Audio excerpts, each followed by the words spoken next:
Hi, and welcome to Sovereign Sisters Podcast. I'm your host, Angela Atkins, and I'm here for an evening to discuss the ER. It was an interesting journey I had this week, and I'd like to share with you my thoughts on what's working and what's not working. And I hope you join me in sharing your thoughts too. If you recall in a past episode where we were discussing herbs and natural remedies, I had related that I'd been bitten by an insect of unknown species and had treated it with a natural remedy using like bentonite clay to draw out the toxins. Well, I thought I had done the best I could because it initially looked like it was working. The redness had gone down, the heat had gone down, the opening had closed up and scabbed over. So I thought I had done the right thing.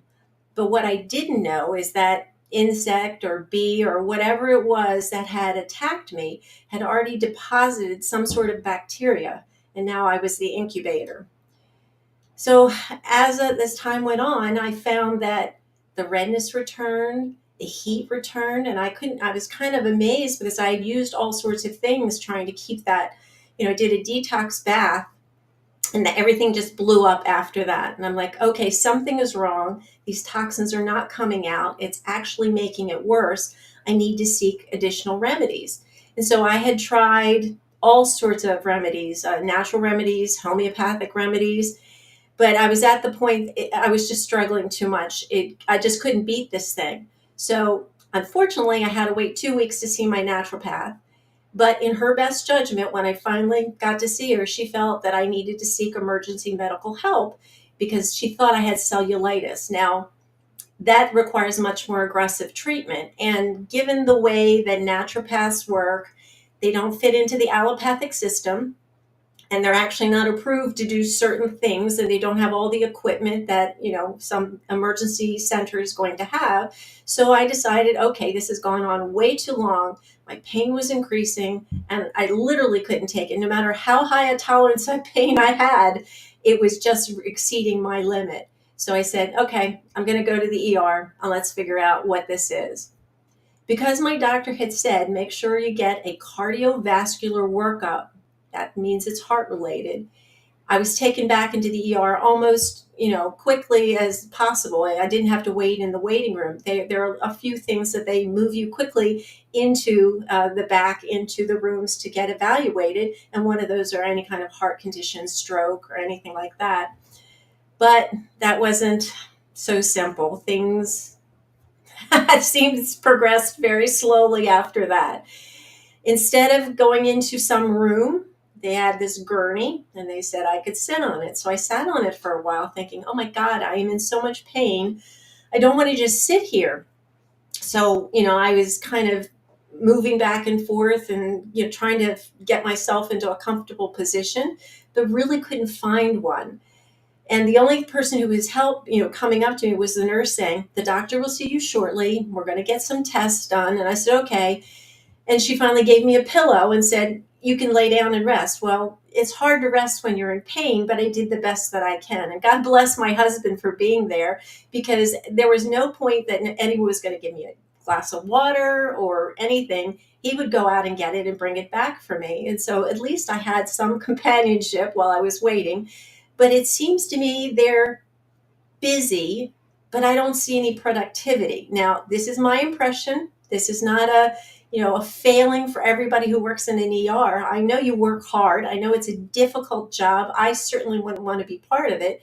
But there are so many things that could be improved upon to make people feel comfortable, to make them feel that they're able to be okay while they're suffering. It's really hard to feel comfortable when you just can't get your body to relax, when you can't feel safe in your own skin, so to speak. And so as I looked around, I'm sitting at the back of the hallway, on this gurney, and I look around and there are rooms all around there. I don't know if every room was filled with a patient or not, but I didn't see a whole lot of activity. You might see the partner or a friend come out of a room, or the patient having to come out to use the facilities or something. But there wasn't a whole lot of doctors going in and out or nurses going in and out. Yes, when somebody called for the nurse, they would definitely come. That would happen. But there's a lot of sitting at computers and, typing out orders. And I get it. It has to be done because those orders have to get where they go so you can get the things that you need that the orders are requesting. But at the same time, nobody was seeing a doctor. It's funny. I went in there first thing in the morning. It was like 8 o'clock in the morning. And fortunately, it wasn't packed at that time, but within an hour or two, all the rooms were filled. That's why I said when I went in, I don't know why I got stuck on a gurney because the rooms weren't filled. But I guess they thought, well, a bug bite is not as serious as something else coming in, and they'll save the room for someone else. And that's okay. I can be accommodating, and I didn't really mind. It kind of helped me take my mind off what was going on. If I was in a room that was closed off, maybe I would have been more focused on what was going on with me, where having other people to look at and, bustling around helped me cope with the situation, even though it wasn't much fun, to tell you the truth. So with all these people going around, I'm waiting for a doctor. I have no idea. So the nurse tells me, okay, we have to get some tests done. So, all right. So I go off, I get a chest x-ray, I get an EKG, I get my blood work done, the whole routine. And I wait. I waited a full 8 hours sitting on that gurney, sometimes laying down on that gurney, but I didn't see a doctor for 8 hours. I have no idea what takes 8 hours. These things are, computerized. The results are almost instantaneous. At one point, I was talking to the ultrasound operator. That was the other thing I had to have. They had to make sure that there was no blood clots in my arm, and that's why I was having such pain. And I'm saying, do you get the results like right away? And she said, well, yeah. I said, can you tell me what's going on? She said, no, that doesn't work that way. We have to send them to the doctor, and then the doctor tells you. And I'm like, okay. Well, I kind of knew what she was doing, and I was watching her, and she was like comparing the left and the right, and they kind of looked the same. So I'm thinking there's no blood clot there. And she kind of indicated that that was true without telling me the results. So I'm feeling like, she's going to finish this up. These results are going to go electronically to whatever, the doctor's iPad or something, whatever the electronic health media that they use. And then the doctor will come and tell me, and then we'll move forward as to resolution, what's going to help me get better. Well, unfortunately, that didn't happen. All the results had come in because it had been many hours. I mean, I literally waited several hours with nothing happening, and then a flurry of activity with all those different tests, and then nothing again. And I'm like, why do I have to wait 8 hours to finally have a doctor come up to me and say, you have the same thing that your naturopath already told you had? But she couldn't do what we can do for you, which is offer allopathic drugs and other, treatments. And I realized I was at the point, you can't fight it when you're in a situation. You need something to save you. I'm not going to let a bacteria take me out. So yes, I'll take your whatever you're telling me to take. And I did my due diligence. I looked it up. I made sure that it was the best thing that I could do at that particular point. I looked both holistically and allopathic medicine journals, and yep, this was the way to go. But what's curious about this is this the best use of the doctors and all the healthcare workers in this facility? It's a lot of busy work going on, but patients are still suffering. And I'm wondering why this is happening. And so I sat down and I started doing kind of a journaling thing where I'm like, what is it that's bothering me about this? Yes, I am truly grateful that I got to see a doctor who came to a resolution that fortunately matched what my naturopath said and gave me a solution that I'm on the mend. I'm not having the significant pain that I was having before. The redness, the swelling, the inflammation have all gone down. So we're on the right path, and I'm thankful for that. But what is it about emergency rooms that cause such chaos in the sense of not helping people who are in desperate need? So the first thing I thought is, what is the downfall here? What is causing this? And I thought about it, and I'm not being critical of anybody in particular, but a significant portion of the ERs are being used as primary care facilities for people who don't have primary care doctors or even insurance, because there are many hospitals that have to take whoever comes in off the street. You can't refuse them. And I get that. I truly get that. And if it's about not having a doctor, that's one issue. If it's about not having insurance, that's a completely different issue that needs to be dealt with in a different fashion. And you can't address all of it in one place. It actually has to be figured in a larger scheme of thing of how the nation works and how you provide the financial help for people who need it. But for people who have things that are non-emergencies that come to the emergency room, maybe there needs to be a better system here. Maybe there needs to be, yes, I know they triage them at the hospital, and I know they say, you're less critical, you wait here, and you're more critical and you go in. And that's truly a great way of doing it. But instead of just doing that, what about providing other ways of helping people? Instead of having people waiting for doctors, why not have students, healthcare students, come in and be able to, with their basic training, help people who have colds or have minor cuts and scrapes and don't have a doctor to go to, but come to the ER because they know they're going to get the care, and have those student healthcare workers treat those patients, and have the less critical patients moved out of the ER into some other area, and let the ER be strictly for those who need the urgent care. Now, one thing I should back up and say, I tried to go to urgent care before I went to the ER, but they don't do cardiovascular workups. They basically said to me the same thing was, yeah, we don't have the equipment. You're going to have to go to the ER. And I'm like, okay. And so I tried all avenues before I went to the ER because I feel like I'm not at the point where I feel like I'm going to have a heart attack or a stroke or something so severe that I need that emergency care. But what if I don't go and there's no other solution here? So I had to make the decision, let's go. Let's do the whole 9 yards, make sure that, this bacterial infection isn't affecting my heart, isn't affecting, my lymph nodes or whatever it is. So I get it. And I understand that most people, when they feel ill, want immediate relief. I get that. But for an ER to be overwhelmed like they are, I mean, people were coming in all day long. It was just incredible how many people go through an ER. And I haven't been in an ER in years, so this is, kind of another eye opener for me. The fact that they're not, I don't want to say efficient, I want to say effective, because they'd be more effective if they modified how they worked, in my opinion.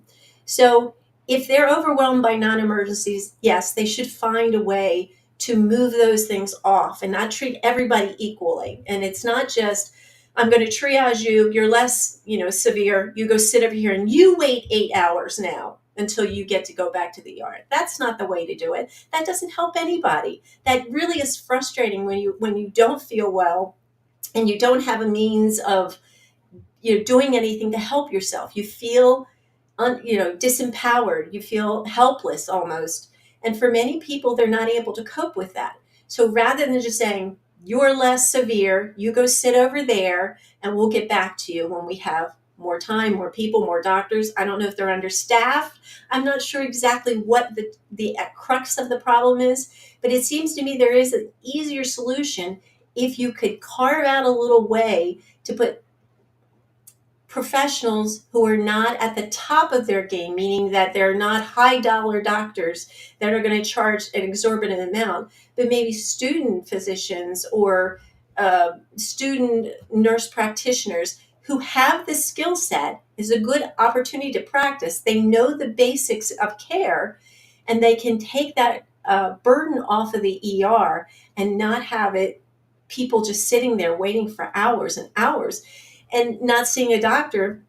It just feels, it almost feels hopeless sometimes if you're in that much pain and you don't feel like you're getting any relief.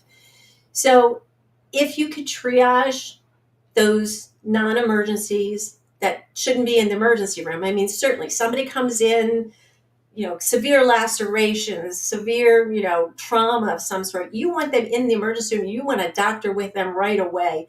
And that's kind of how you see it on television, is it? All these medical shows, it's like, bam, right in to see the doctor, to get the emergency care, and it's all perfect.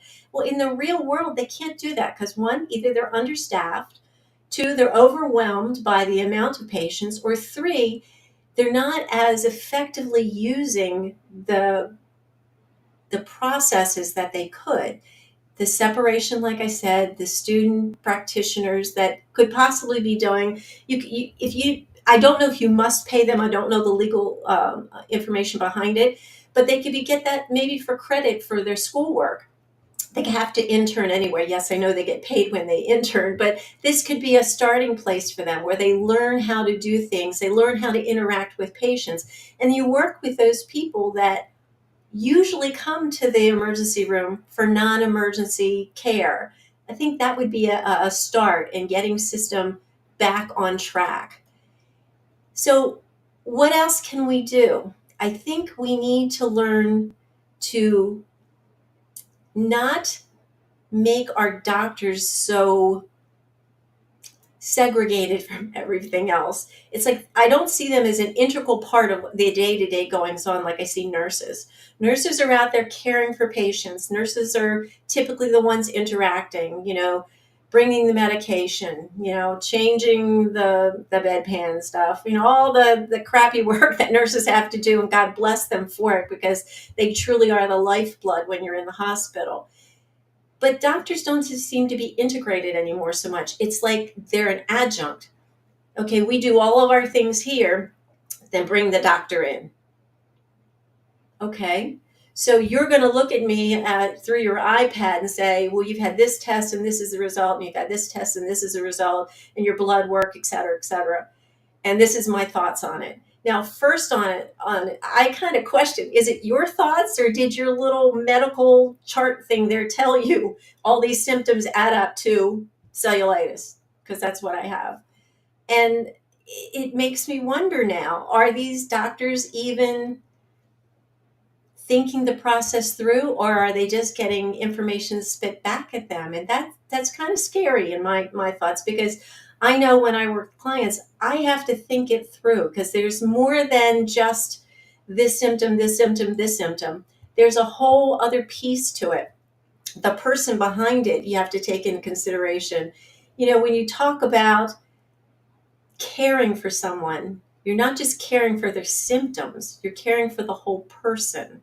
And that's what's really important to me, that hospitals, ERs especially, because they're such fast pace for the most part, that you're not getting that interaction and caring and feeling like the doctor has actually heard you. It's mostly a one-way conversation.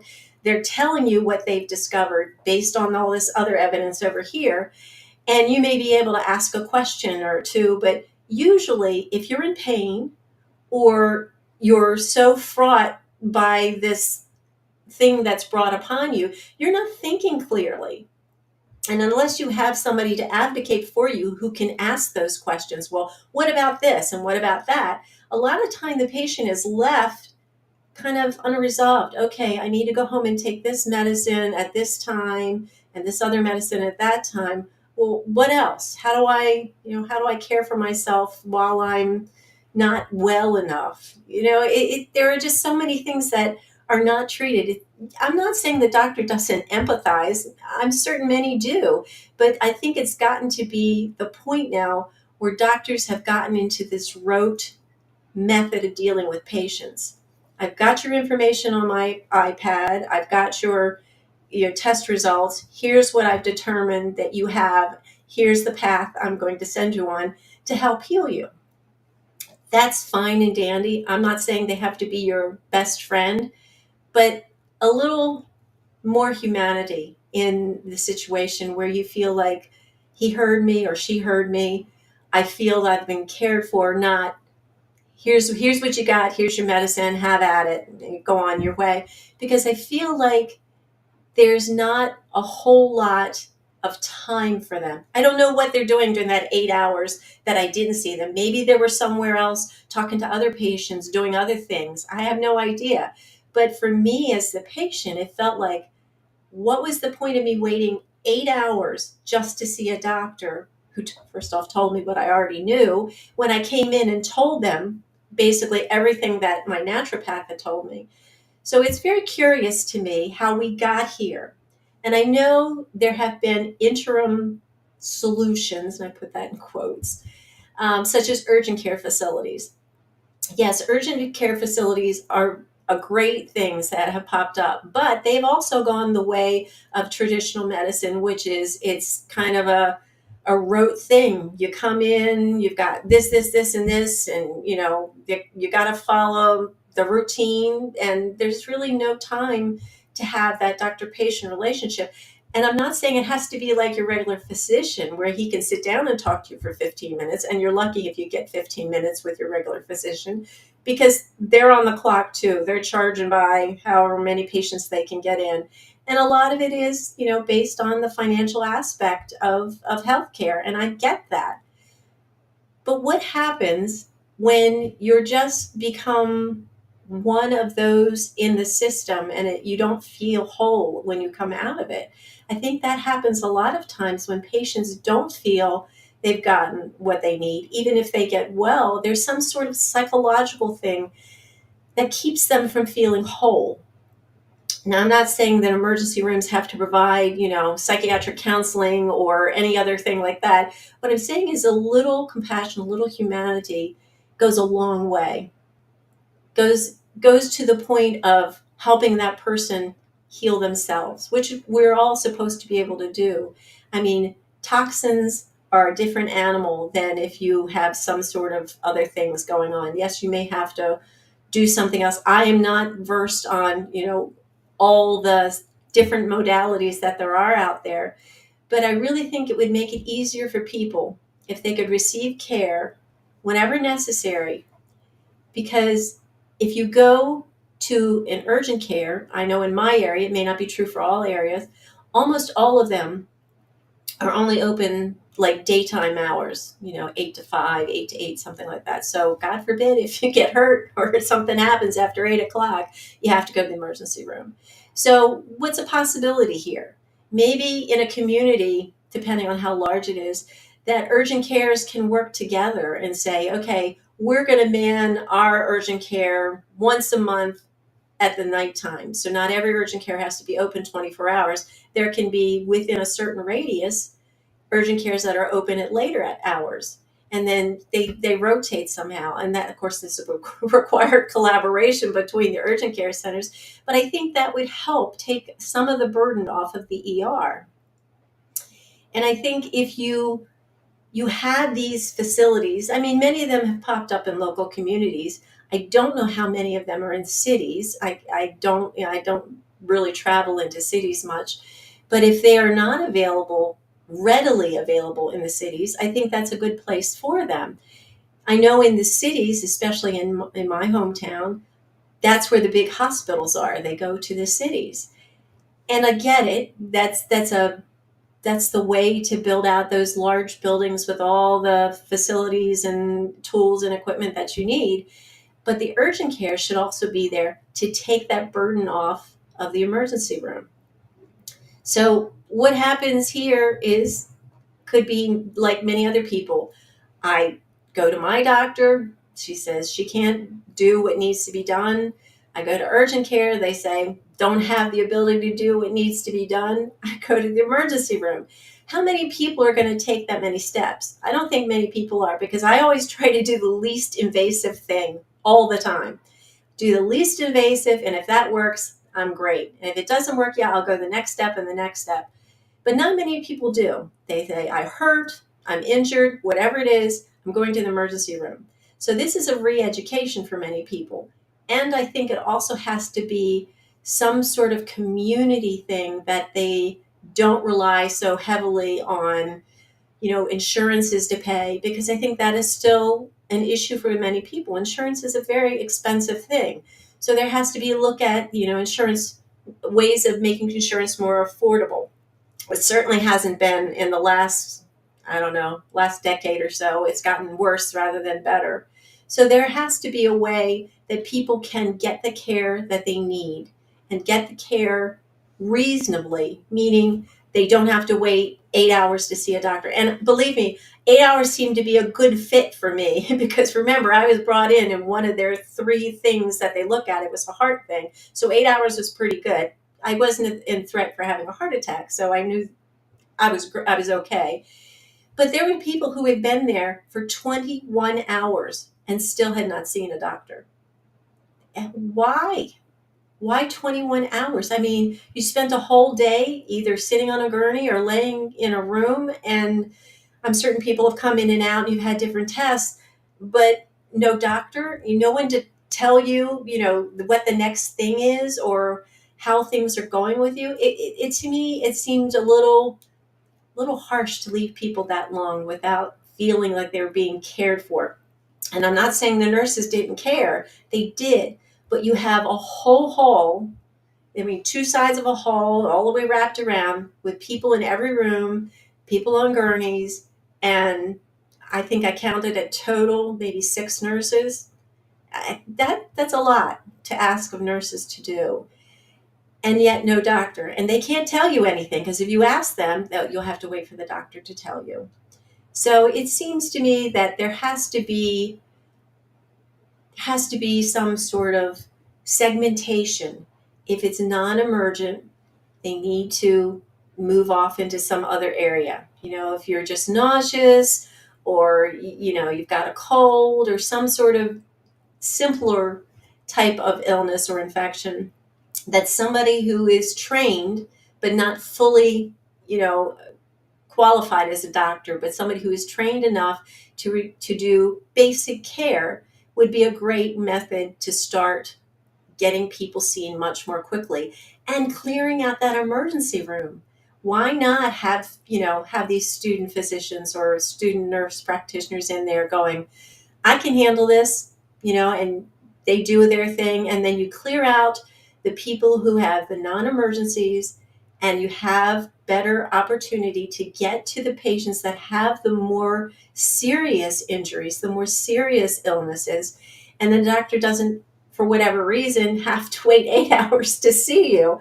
And I think it's going to happen, but I think it's going to have to be kind of a grassroots things or a new way of looking at medicine, because I think medical students are being trained in a way that doesn't foster that doctor-patient relationship anymore. I mean, back in the day, I can remember. It's kind of funny. When I was a child, we all of our family saw one doctor. He was the doctor that delivered me, and I still remember he smoked. Really, this was way long ago, but he knew each and every one of us, and even minor cases to major cases, he was the same doctor that treated us. Nowadays, it's who knows. There's very little of that interaction if you've got your own provider, and many people have gone to the concierge version of providing doctors who provide that specialized care where they're basically on call for you. That's a lot of money. Not everybody can afford that, and if you can, great for you. I'm happy for you. But the average person can't shell out that kind of money to afford medical care. So we need to go back to finding ways to interact with our medical professionals that don't separate us so much, that don't leave us in a system where you're sitting for 8 hours waiting for the one person who can tell you what's going to happen next, because everybody else is going to say, well, yeah, you're going to have to wait for the doctor to tell you. So you need some sort of way of helping to move things along more quickly.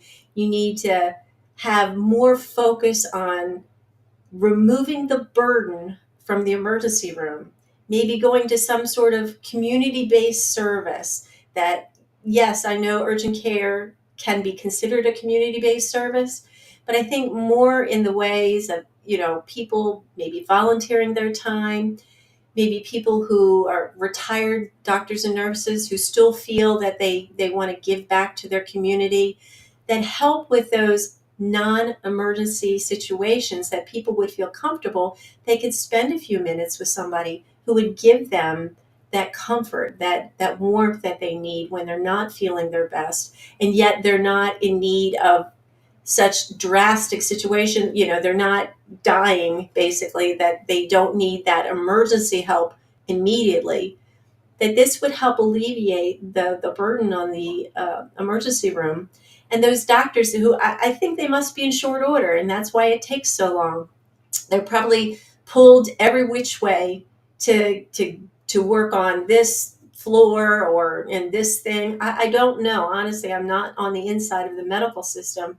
But I would say I think it's really important that we start thinking about how we can lift that burden off the emergency room so that people who truly need it get the care in a timely fashion and they don't feel so helpless and so lost, and that the community comes together in some way, that they find people who want to help, people who want to care, people who have the skill set, have the heart to deal with other people that are suffering, and that they could help. I don't have the answers. I have the questions, and I'm throwing out suggestions.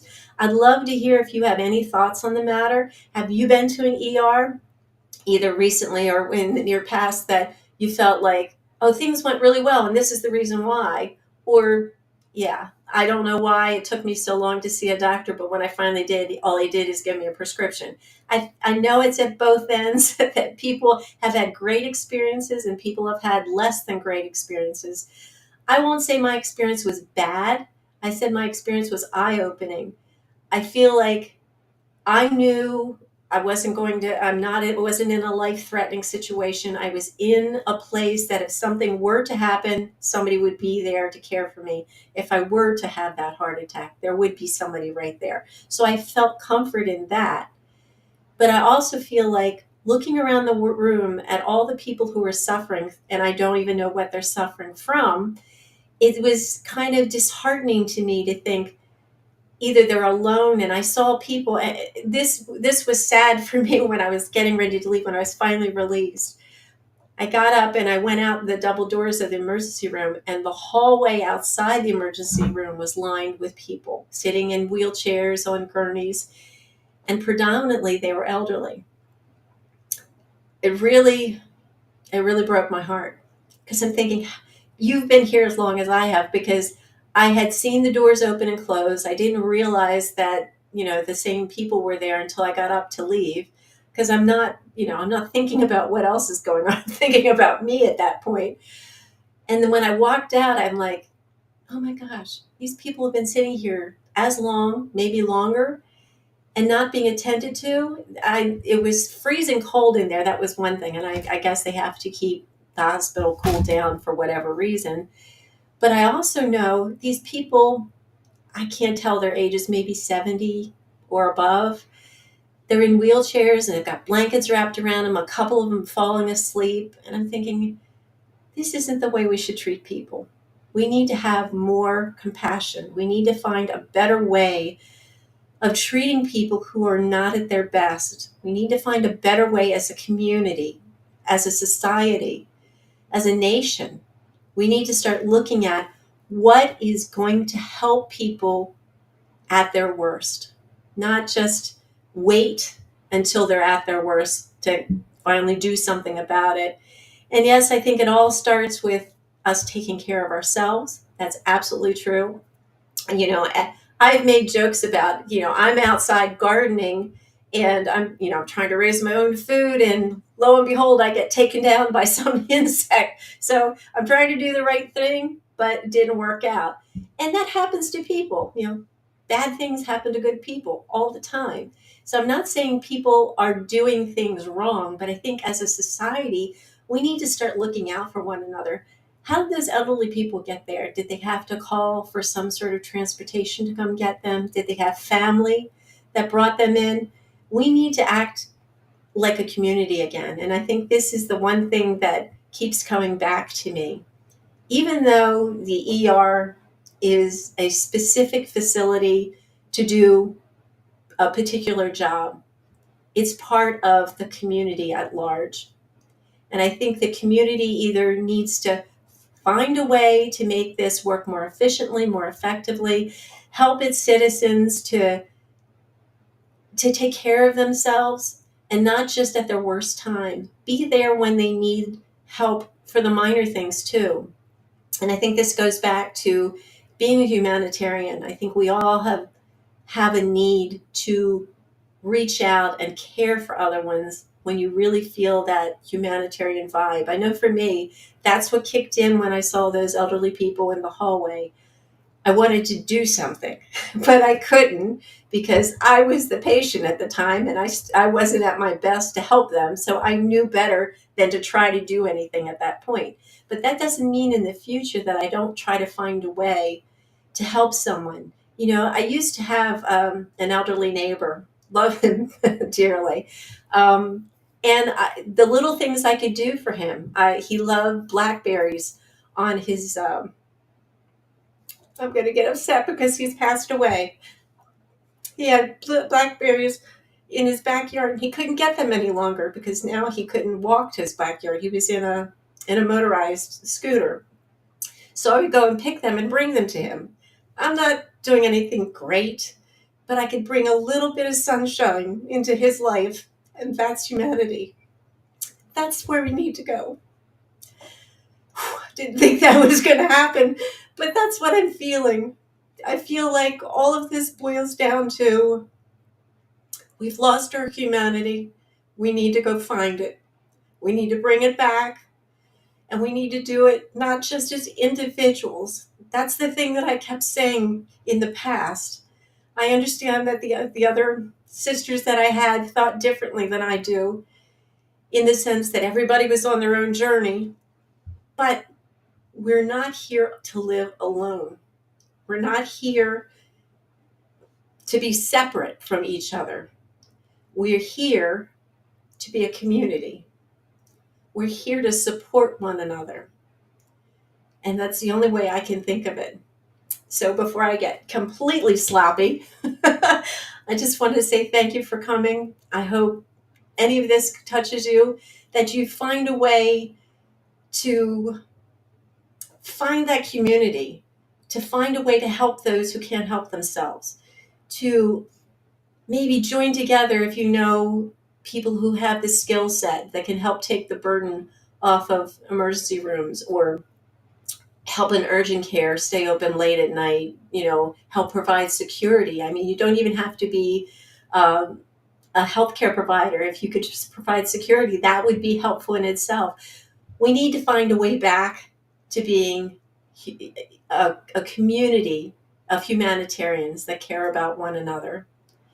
And so I thank you for joining me tonight. And wow, I hope if you've had an experience, you'll share it with me in the comments, that you'll let me know how your emergency room visit went and what you think are possibilities for embracing this way of helping people without neglecting them as humans.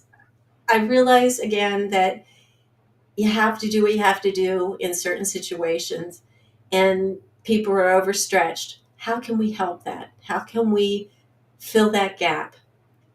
How can we be what helps our community bond back together? That we help an elderly neighbor, that we help someone who may need care, but just can't afford to go to the hospital or to see a doctor. Can we provide something? Do we have the skills? Do we have, whatever is necessary to do something to help other people? So I invite you to be true humanitarians and start building the world back one community at a time. Thanks so much.